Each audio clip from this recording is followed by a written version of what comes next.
Amen. Thank you for listening to our class assembly.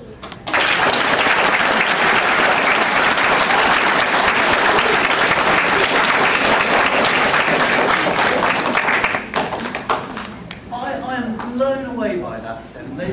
I think that was absolutely brilliant. I think we should give them another round of applause.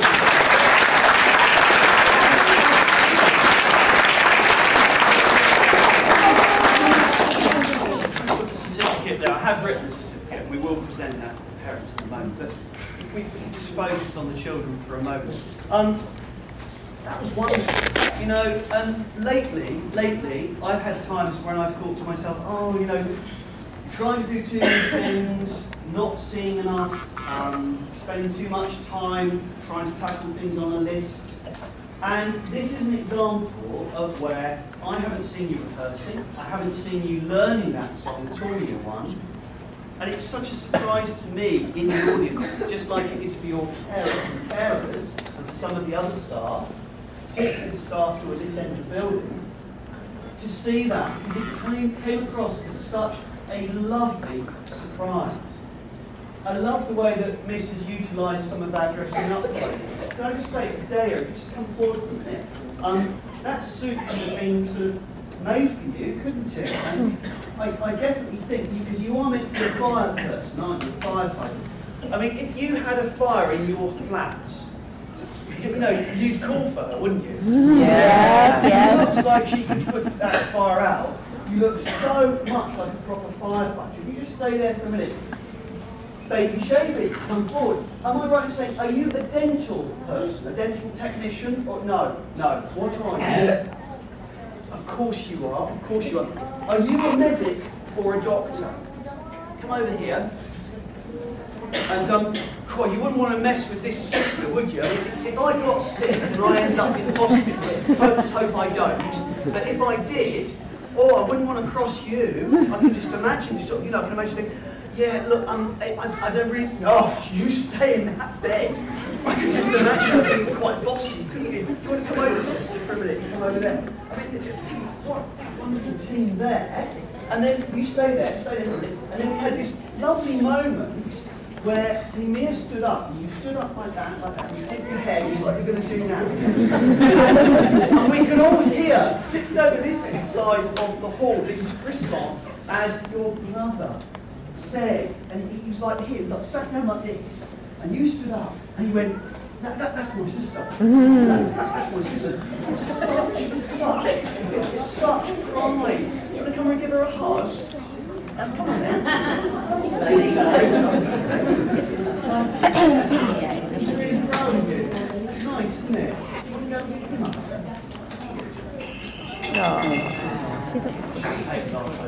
That's nice, isn't it?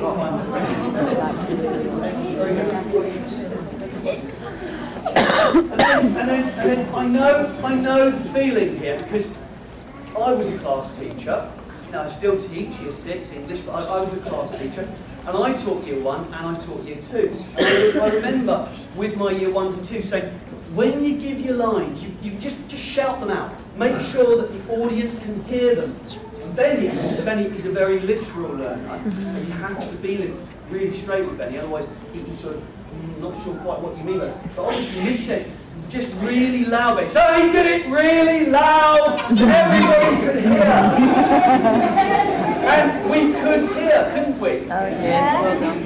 But I tell you what, you can't put a price on how lovely it is when they do those things, those magical things they've not been told to do, like yanking up your trousers just before you're going to deliver your lines. Can we just see your suit? And I recognise those shoes. Do you just want to pop your feet into them? I wonder where those shoes come from. Does anybody in the audience recognise those shoes? Well done. Okay. Armani. Come on up. They are one of my many pairs of shoes, kept in a cupboard, secret cupboard, in the school, of course. And Miss came to see me first thing this morning. She said, "Excuse me, I don't think I'm being cheeky, Mr. Sands, but could I borrow a pair of your shoes for the assembly?" So I have to say, I'm quite touched. They were cleaned last night. Where's Ellie? Ellie caught me buffing them. Good job I did. And I have to say, it's very nice to see them on show there. Very good. And they suit you, mate. I don't think I can give them to you because they're a little bit deep. But very nice. Thank you for that, Martin.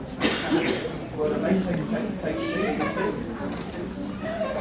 Nursery. Did you notice that there were some bears in this assembly? Bears, come forward. There's the big bear, although to be honest he's not that big. There's a medium-sized bear, and then a little tiny baby bear. I think what we do is, Dunya, come forward. We always say about Dunya that we always say tiny in proportion, but a giant as a learner. She's very steely, She's a steely girl. Look, Nursery, would you like to come and give her a hug? Let's see, Coco, do you want to come and give her a hug? That's that kind of friendly. Stanley, would you like to come and give her a hug? And Jamal, would you like to come and give her a hug? She's ever such a fur. Look. Come on in, Stan. Look. Oh, it's very nice, isn't it? Well done, Stan. Come and give the baby bear a hug. Very nice. Very good. I love the wording. I don't know if you can see it at the back. Go around here and show them. It says middle-sized mummy bear. I love that. Excellent. Great big daddy bear. This one actually says a teeny weeny baby bear. I'm wondering if you got them. No, it's the right way. It is the There's a right. bit of a change. Role reversal. It was a true ensemble piece, and by that I mean, of course, that every single child could sing. Well done, Bears. Just didn't sing. Everybody could sing. You know, you shouldn't take that for granted, parents. Occasionally you've got it wrong, where we've done an assembly, and the parents can't.